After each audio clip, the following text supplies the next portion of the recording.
Do you know who it was who was code blue? At the time, I did not until I Okay. went into the room. Did you see at all who? Yes, it Okay. was very small, pediatric, African-American boy, very pale, Okay. especially his feet and his hands, and just very lifeless. Okay. So you heard yelling. Where did you see the child? On the bed when I finally got to the room. Okay. And do you recall which room that was? It was on Dr. Ford's side, I believe room 4. Okay. And what did you go into the room? Yes. And what did you do when you went in the room? I assessed the situation. I tried to ask the man who brought him in. At the time, I didn't know who he was until I asked questions. I asked him some questions, who he was, what happened, and then I started working on the child. Okay. When you started working on the child, what did you do? I tried to place an IV. Okay. And were others in the room with you? Yes. Okay. Who all was in the room with you? Dr. Robert Ford was in the room. Jessica Woods was in the room. She's RN. Danielle Gaddy was in the room. The boyfriend, we thought was the stepdad at the time, he was in the room. Okay. And then the workman. So you said that you tried to put an IV in him. What were other people doing? CPR was in place, oxygen was being placed on. I know there was others outside calling 911.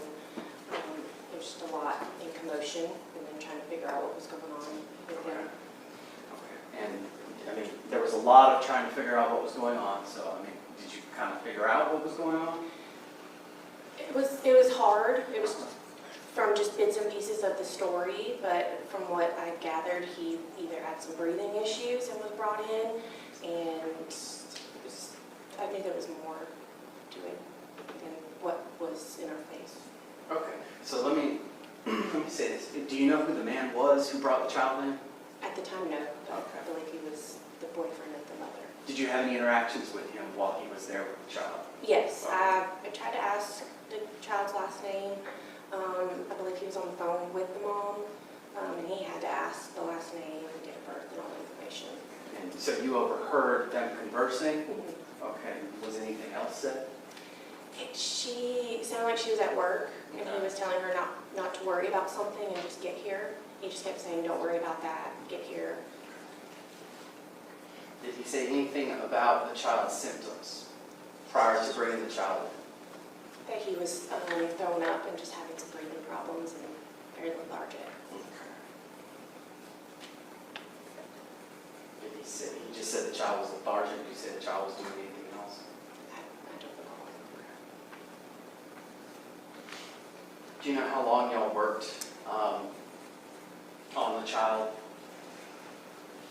Maybe 30, 45 minutes before EMS came. Okay, before. So did somebody call 911? Yes. Okay, and so then EMS came? Mm-hmm. Okay, and then what happened when the EMS got there? EMS came, assessed the scene, took him to their truck and took him to the hospital. Okay. Do you know where they took him?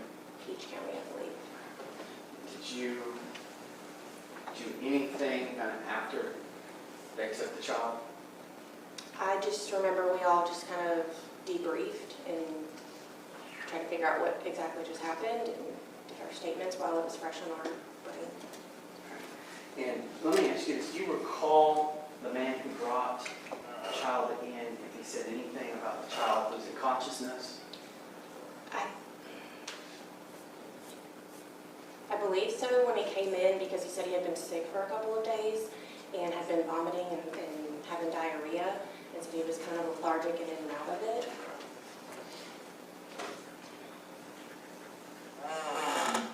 Nothing further, Your Honor. Mr. Group, she's with you. Thank you, Your Honor. Ms. Kelly, my name is Jeff Group. I'm a lawyer for Warner Robins. I have a few questions to ask of you representing Ms. Davis in this matter. Is it your recollection that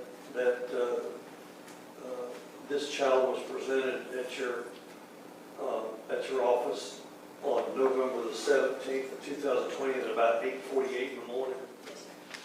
And I'm looking at subsequently you wrote a note or were asked to write down what your version of what happened was. Mm-hmm. Okay. Since then, and I think you've been to see the district attorney's office, is that right? Yes, sir. And that you went over this statement that you wrote? Yes, sir.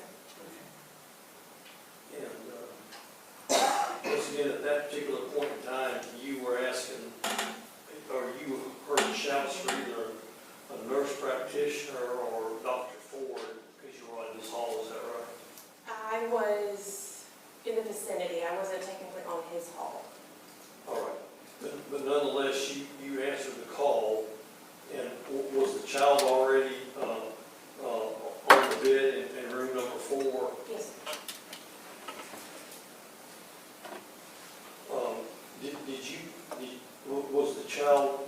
the child have any clothes on? I don't remember. Okay. Did you look at the child to see if the child had any bruises or?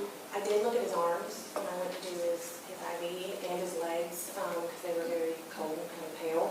But I didn't see any noticeably like bruises or cuts or anything. You didn't see any bruises on his arms or his legs? His arms or his legs.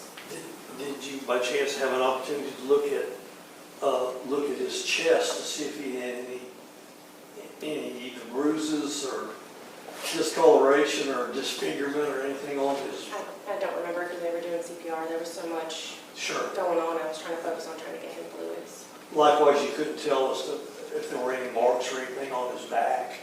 No.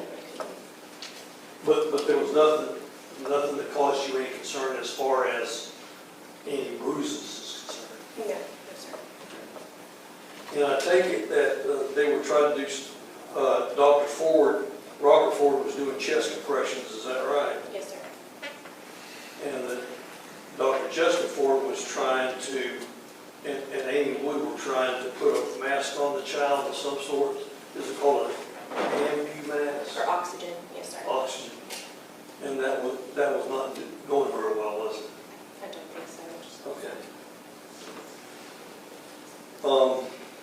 Had you ever, did you come to know who this child was? Yes. Karter Ambrose, is that right? Yes. Had you remember ever treating him before? No, sir. I mean, I guess what I'm asking is, do you know if he was a regular patient at your office? From his records, yes, but I was not ever in his care. Okay. Not that I can recall. At any point in time, did you have the occasion, we've seen several medical records of Karter. Have you had a chance to go over them? I have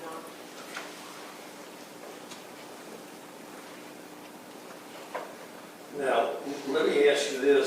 There was some testimony about the child had thrown up or vomited some previously. You heard that from the man that brought the child in. Yes, sir. Did you see any evidence of that? I don't recall. I don't think so. I think he had said he had bathed him before coming in. Okay. But did you